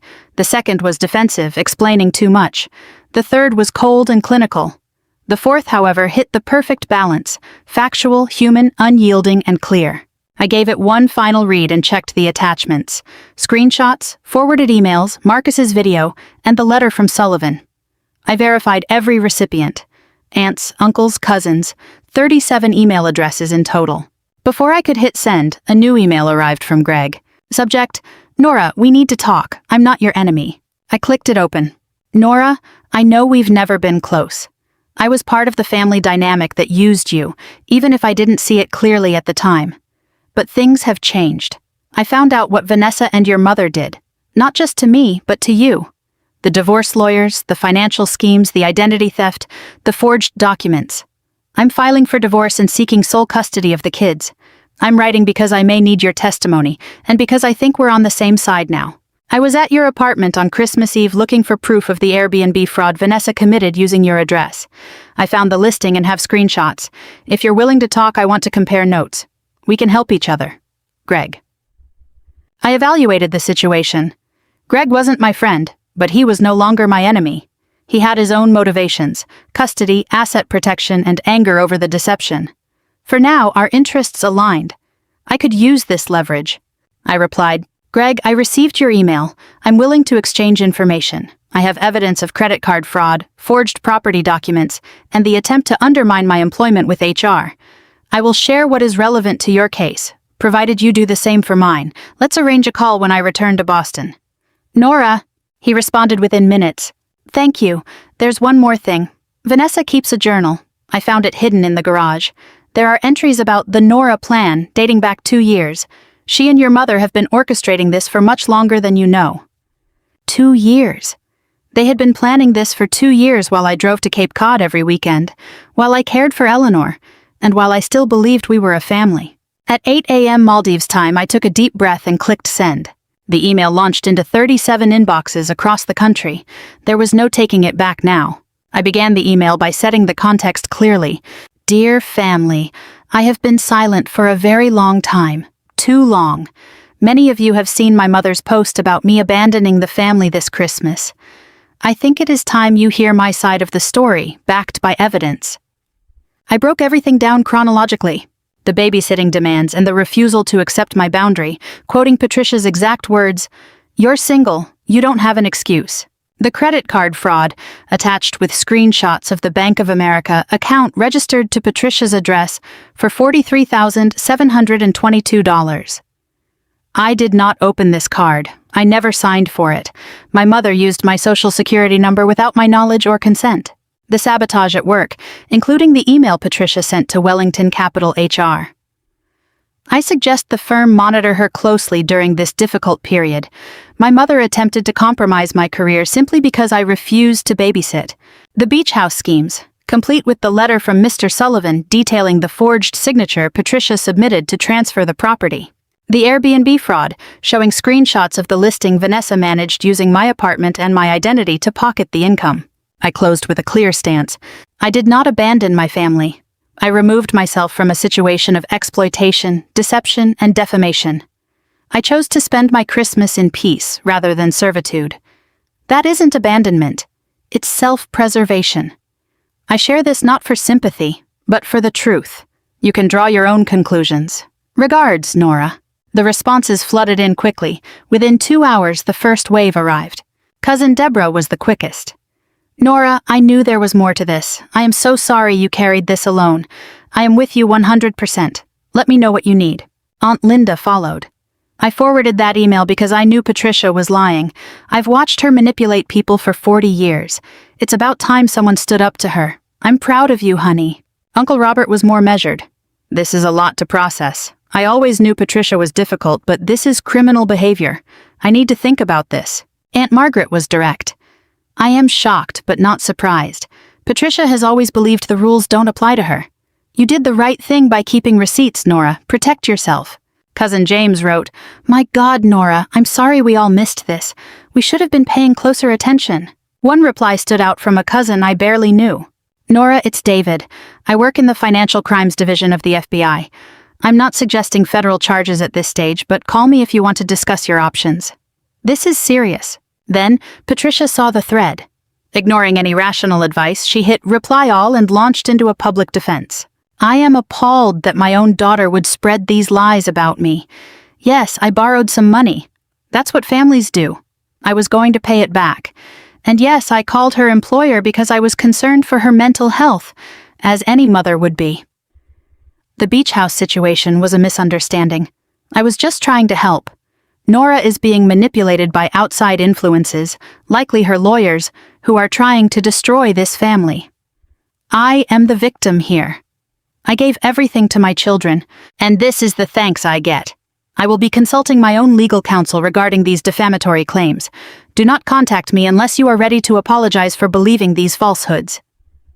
Her email merely confirmed everything I had documented. She admitted to taking the money and making the call. She claimed the forgery was a misunderstanding, but offered no explanation. Every word she wrote only dug her hole deeper. Cousin Deborah immediately hit reply all again. Patricia, you just admitted to every single thing Nora accused you of. Taking money without consent is theft. Making false claims to an employer is defamation. A misunderstanding with a forged signature is fraud. Please stop emailing. Aunt Margaret sent me a private message.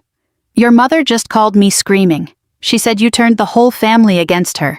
I told her she turned the family against herself. She hung up on me. First time in 60 years. That afternoon, the legal notice from Caroline Park arrived. The cease and desist letter was officially served to Patricia regarding her unauthorized attempts to sell or transfer the Cape Cod property, warning that any further attempts would result in immediate civil litigation and criminal referral. Then came an email from the Bank of America Fraud Department. The investigation was complete, confirming identity theft. The responsible party was identified as Patricia A. Mitchell. The account was closed, the balance under my name was waived, and Patricia would be billed for the full amount plus penalties and interest. The credit bureaus were notified, and my credit score was already recovering. 2 major victories in one afternoon. The beach house was legally protected, and the fraudulent debt was erased from my record. Patricia now owed the bank, not me. I texted Marcus. Bank confirmed the fraud. Mom owes over $43,000 plus interest. Cease and desist served for the beach house. It's done. He replied instantly. She just got the letter. She threw a vase against the wall. Dad is hiding in the garage. How do you feel?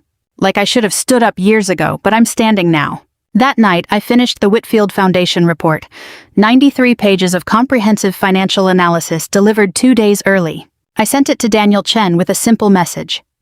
Please find the completed report attached. I trust you will find it thorough and actionable. I look forward to discussing next steps when I return. Thank you for trusting me with this project. Nora. They said I didn't have a real job. They said I just clicked a mouse all day. But while my family was fracturing under the weight of their own schemes, I delivered a report that would guide millions of dollars in investments. While they were screaming at each other over Christmas dinner, I secured my future, Daniel replied within an hour. Nora, just opened the report for a preliminary look. Exceptional work. We'll review it in detail when you return, but I want you to know the committee is already discussing your promotion. This only solidifies it. Well done. Late that night, an email arrived from an unfamiliar address. Subject, regarding the other account. Miss Mitchell, my name is Harold Pemberton. I was your grandmother Eleanor's financial advisor for 23 years. I'm contacting you because I think you should know about an account your grandmother maintained. One that was not included in her official estate paperwork because she wanted to keep it separate from family interference. This account was funded by a life insurance policy your grandmother purchased in 1987, and the beneficiary has always been listed as you. The current balance is approximately $340,000. Your mother does not know this account exists. Your grandmother explicitly instructed me to contact you directly after her passing, but only after you had proven you could stand on your own 2 feet. I believe that moment has arrived. Please contact my office at your convenience to arrange the transfer of funds. Regards, Harold Pemberton, CFP. I read the email 3 times, then a 4th. $340,000 in a secret account. My grandmother knew exactly what was coming, and she prepared for it. But only after you had proven you could stand on your own 2 feet. Eleanor was protecting me, even from beyond. She gave me the leverage I needed, every single piece of it. I closed my laptop and walked out onto the deck. The stars were incredibly bright over the ocean. Somewhere out there, I like to think she was watching. "Thank you," I whispered into the night. "I won't let you down." January 2nd, 6 a.m. Maldives time. I stood on the deck of my villa one last time. The ocean was completely still, painted pink by the rising sun. My bags were packed, and my laptop bag contained a completed, well-received financial report. I had spent 11 days in paradise, the longest vacation of my adult life. I had arrived exhausted, anxious, and running away from a broken dynamic. I was leaving rested, centered, and moving toward a clean slate. I looked out over the water, tallying everything that had shifted. My credit score was recovering, the beach house was legally protected, the secret account was waiting for transfer, my career promotion was imminent, and my self-worth had been entirely reclaimed. I thought about the woman who had boarded the plane in Boston 11 days ago, angry, desperate, and escaping. The woman leaving the Maldives was different. She wasn't running anymore. She was going back on her own terms to claim what belonged to her. The journey home was long, 17 hours from Mail to Dubai to Boston, in the quiet comfort of first class. During the layover in Dubai, my phone buzzed with a calendar notification I hadn't set myself. Promotion announcement. January 3rd, 10 a.m. Conference Room A. Daniel must have added it to my calendar remotely. At 8:47 p.m. Eastern Time, I walked out of Logan Airport into the biting 12-degree cold. Snow was piled on the ground, a complete shift from the warmth of the Maldives. I took a cab home, watching the city lights blur past the window. Boston felt smaller now, less intimidating. Before opening my apartment door, I checked the security app. No alerts since Greg's midnight visit. Everything was exactly as I had left it, chilled, quiet, and untouched. I turned on the heat, made a cup of tea, and sat in the silence. Mr. Okonkwo had left my mail stacked neatly on the counter. Bills, junk mail, holiday cards from colleagues, and one handwritten envelope with no return address. I opened it carefully. Inside was a single sheet of paper. "Nora, I don't know if you'll ever speak to me again, and I don't blame you. I just wanted to say that you have always been the best of us. I'm sorry I didn't protect you. I'm sorry I was weak. I hope one day you can forgive me. Dad, my father, the silent partner in the family dynamic, the man who never intervened, never stood up for me, and never said a word while Patricia treated me like a resource." I read it twice, then set it aside, unsure how to feel about it just yet. My phone buzzed with a text from Marcus. "Mom knows you're back. She saw your airport story on Instagram. She's planning something. Keep your guard up." The next morning, I arrived at the office early, dressed sharply. Colleagues greeted me warmly. Word about the Whitfield report had clearly spread. Daniel met me in the hallway. "Ready?" "I've been ready for 7 years," I replied. Conference Room A was filled with senior executives. Daniel took the floor. The report for the Whitfield Foundation was exceptional, thorough, and deeply insightful. And it was delivered ahead of schedule while Nora was navigating personal challenges most of us can't imagine. He paused. "It is my privilege to announce that Nora Mitchell is promoted to Director of Investment Analysis, effective immediately." There was applause, handshakes, and congratulations. I accepted gracefully and professionally without a single tear. Afterward, Daniel pulled me aside. "Nora, I have to ask, is everything resolved with the family situation? I won't let it affect my work." "It certainly hasn't. That's why you're standing here." He extended his hand. "Welcome to the leadership team, Director Mitchell." Director Mitchell. 7 years of proving myself. My mother had said I didn't have a real job, that I just clicked a mouse. I wondered what she would say now, but honestly, I didn't care. As I left Daniel's office, Linda from HR caught me in the hallway. Nora, a quick word about the anonymous caller situation. There's an update. Your mother called again yesterday demanding to speak to your supervisor about your erratic international travel. We've blocked her number in our system. I thanked her and walked back to my desk. Even now, after everything, Patricia was still trying to disrupt my life. January 14, Saturday, 2:15 p.m. I was unpacking the last of my bags when the doorbell rang. I checked the security camera feed. It was Patricia, standing alone, holding a Tupperware container, the universal peace offering of a controlling mother. I could have ignored her and pretended I wasn't home, but that would be hiding, and I was done hiding. I opened the door but didn't step back to invite her in. I stood in the doorway, blocking the entrance. She looked 10 years older than she had 2 weeks ago. Her hair was unstyled, she wore no makeup, and dark circles hollowed her eyes. The hand holding the container shook slightly. "Nora, I brought lasagna, your favorite." "Thank you." I took the container but remained squarely in the doorway. "Can I come in? It's cold out here." "I'd prefer to talk in the hallway." She flinched. "Nora, please, I just want to talk, to explain." "Then explain, I'm listening." She launched into her practiced defense. "I know I made mistakes. I know I hurt you. I was under so much stress with the mortgage, the bills, taking care of everyone. You stole my identity, Mom. You forged my signature and you tried to ruin my career." "I didn't. I was trying to help. I was confused. I didn't realize what I was doing." "Kai Xiao Wan Xiao, you knew exactly what you were doing. You wrote it to Vanessa in the email. Either way, we win." Her face went pale. "You have that email?" "I have everything, Mom. Every email, every voicemail, every document you forged, the video Marcus recorded, and Vanessa's journal entries." Her voice hardened. "So what do you want? An apology? Fine. I'm sorry. I'm sorry I'm not a perfect mother. I'm sorry I needed help and didn't know how to ask." "That's not an apology. That's an excuse." "Then what do you want from me?" "I want boundaries. Clear, documented, enforceable boundaries." I reached into my back pocket and pulled out a folded document I had printed and prepared. I handed it to her. It was a highly detailed contract. The service agreement between Nora Mitchell and Patricia Mitchell outlined explicit terms. Childcare rates at $75 per hour per child, holiday rates at $150 per hour per child, and a strict 30-day advance notice for all requests. Payment had to be 100% upfront and non-refundable. A verbal abuse clause dictated that any disparaging remarks would result in the immediate termination of the interaction.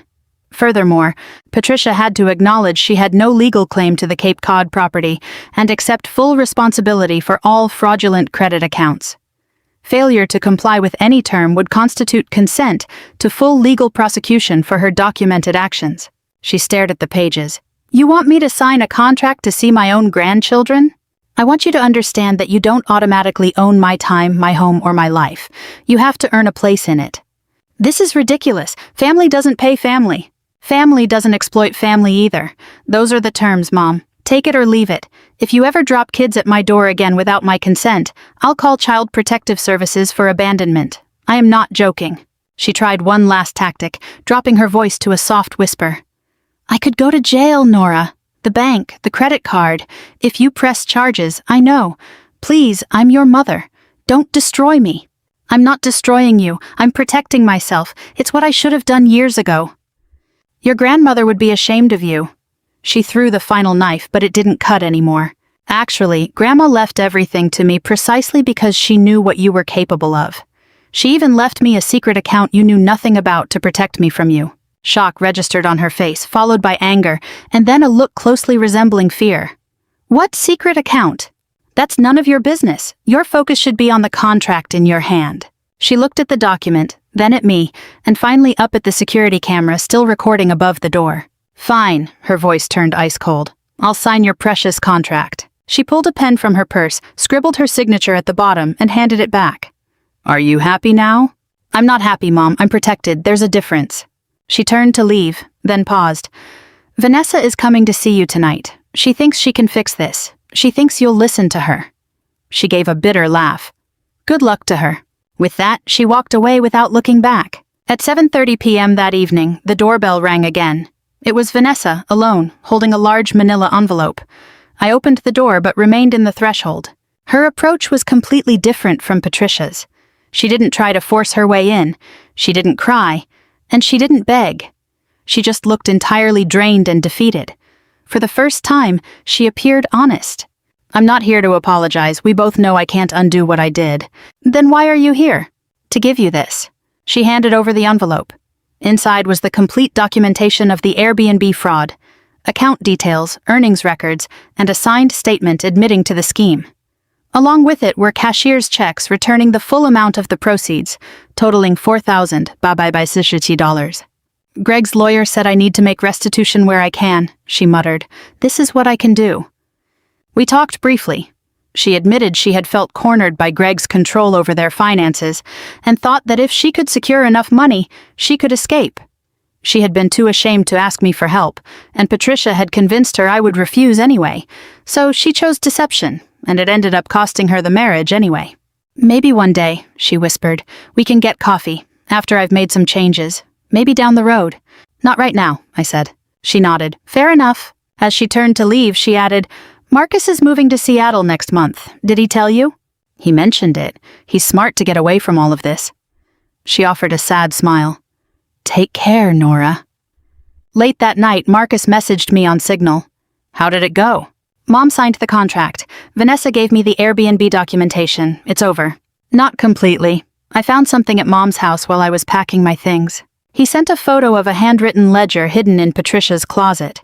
It contained rows of numbers, dates, and names labeled at the top. Family contributions. She had tracked every single dollar she had ever spent on each of us. Every gift, every meal, every favor over decades. The total next to my name was circled in red ink.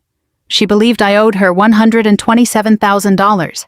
She had orchestrated the beach house scheme, the credit card fraud, and everything else as a forced collection on that perceived debt. I stared at the image of the ledger. Decades of transactional calculation. My mother hadn't been desperate, she had been calculating. Every birthday gift was an investment, every holiday dinner was a transaction.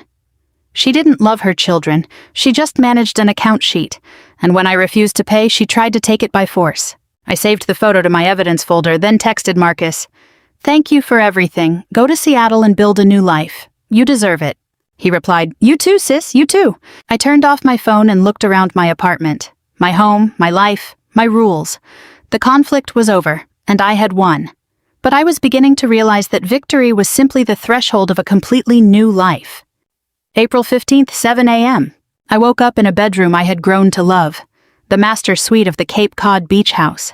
Sunlight drifted through the white curtains, carrying the sharp scent of salt air. Since January, I had been coming down here every other weekend, keeping my promise to Grandma Eleanor.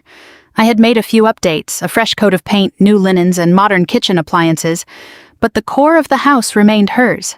The reading chair by the window, the antique clock on the mantel, and the family photos on the wall. It was no longer a museum. It was a home. My home. I brewed coffee and took it out to the porch, looking at the exact same view Eleanor had watched for 60 years. The waves rolled onto the shore, seagulls called in the distance, and the ocean met the sky at an endless horizon. I finally understood why my grandmother loved this place. It wasn't about property value, it was about the peace. 3 months ago, I had flown to the Maldives to escape my family.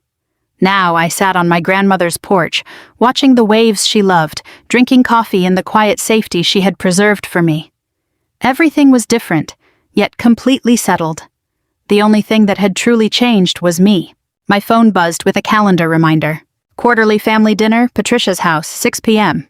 I stared at the notification for a second, then swiped it away, deleting it permanently. I wasn't going. And for the first time in my life, the choice didn't bring a single ounce of guilt.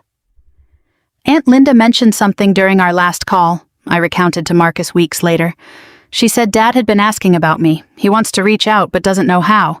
She told him to give me some space. Was that the right move? "Yeah," Marcus replied over the phone. "He needs to sit with his choices for a while." Despite my agreement, my mind kept drifting back to that handwritten note from him. Marcus had completed his move to Seattle in February. New job, new apartment, entirely new life. He called every single Sunday now, forming the most consistent connection we had ever shared as siblings. We talked about work, the weather, and completely ordinary things. The kind of relationship we should have had all along. Do you ever regret it? I asked him during our last conversation. Leaving? Not for a second, he said smoothly. I only regret not doing it sooner. Does Mom still call you every day? Once a week, Marcus shrugged. I don't answer. It goes straight to voicemail and she leaves these long spiels about how I abandoned her. Same old script, just a different kid. Yeah, except the script doesn't work anymore, I said. And that makes all the difference. It made all the difference in the world. Vanessa's divorce was finalized in March. They agreed to joint custody, alternating weeks with the kids. She was living in a small apartment in Somerville now, working as a substitute teacher and going to therapy twice a week. Marcus had filled me in on that a few weeks prior. Then, she sent me a text message. I know I said maybe one day. Is today that day? Or is it still too soon? I stared at the screen for a few hours, letting the question sit before typing a reply. Saturday, the cafe on Newberry Street, 10 a.m. We met and we talked for 2 solid hours. No accusations, no emotional games, no hidden agendas. Just 2 exhausted women trying to figure each other out. I spent my entire life trying to be exactly what Mom wanted, Vanessa confessed, her voice thick but steady. The perfect daughter, the perfect wife, the perfect mother, and I failed at every single one because perfection was a moving target. She looked up, meeting my eyes. You were the one who got away. I hated you because I wanted to escape too, but I didn't know how. I'm sorry, Nora. Not just because I want something from you, but because you deserved better from all of us. I don't forgive you, I said openly. Not yet, at least. Maybe never. But I believe you mean what you're saying, and I suppose that's a start. We weren't sisters again, not yet, but the door was open. We agreed to meet again next month. I didn't know what we would become, but the barrier had been broken down. That was completely new. After the cafe, I drove out to Cape Cod and walked down to the beach. The April ocean air was still freezing, but the sunshine felt warm on my face. I kicked off my shoes and walked along the shoreline. Every time I visited the beach house now, I wrote to Eleanor, not an email, a real handwritten letter exactly the way she used to love. I read them aloud to the empty ocean, then kept them in a wooden box inside the house. Dear Grandma, I spoke into the wind. You've been gone for 6 months now. It's been 5 months since I found what you left for me. I finally understand why you did it. The house, the trust, the secret account. You weren't just leaving me financial security. You were giving me permission. Permission to say no. Permission to walk away. Permission to choose myself. Mom signed that contract, Grandma. Can you believe it? She actually signed a contract just to see her own grandkids. Then again, you probably would believe it. You knew her better than anyone. I'm doing well now. Better than well, actually. I'm free. I kept my promise to you. I haven't let them take advantage of me anymore. I protected your house and I protected your peace. I hope wherever you are, you're proud of me. I love you and I always will. Your granddaughter, Nora. I folded the paper and held it tightly against my chest. The waves crashed and the seagulls called out over the water. I wasn't crying, I was smiling. For the first time in my adult life, I felt completely whole. I walked back up to the house and sat down in Eleanor's favorite chair, my chair now. Looking out at the ocean, I allowed myself to reflect on the entire journey. I used to believe that family meant unconditional obligation, endless sacrifice, and never questioning the burden. I used to think that loving people meant giving until you were entirely empty, and that belonging required erasing your own identity. But I was wrong. Love isn't a transaction. Family isn't a debt ledger. Real love doesn't keep score, and a real family never demands your erasure. The people who truly love you will never ask you to destroy yourself for their comfort. And the ones who do demand that, they don't love you. They're just using you. It took me 33 years to learn that lesson, but it's anchored in me now, and I will never forget it. My phone vibrated with a text from an unknown number. Hi, Aunt Nora. It's Lily. I'm 7 now. Mommy gave me your number. I just wanted to say I miss you. Can I come visit the beach house sometime? I promise I'll be really good. Love, Lily. I stared at the message. My niece, Vanessa's oldest. The little girl who had asked why Aunt Nora was being so mean. I typed a response back immediately. Hi, Lily. I would absolutely love that. We'll plan a trip very soon. Love, Aunt Nora. The sun was dipping below the Atlantic horizon, throwing sheets of orange and gold across the water. It was the exact same view Eleanor had watched for 6 decades, the exact sanctuary she had guarded for me. I thought about who I was before this past Christmas. The woman who said yes to everything, who measured her worth entirely by her utility, and who believed that being needed was the exact same thing as being loved. That woman was gone. She hadn't died. She had simply evolved. In her place stood someone who knew her worth, who guarded her peace, and who chose herself without a single apology. Was that selfish? Maybe. My mother certainly thought so. But I've developed a new understanding of that word. The people who call you selfish are almost always the ones who can no longer exploit you. That tells you everything you need to know. Was I wrong to fly to the Maldives while my family scrambled in a mess of their own making?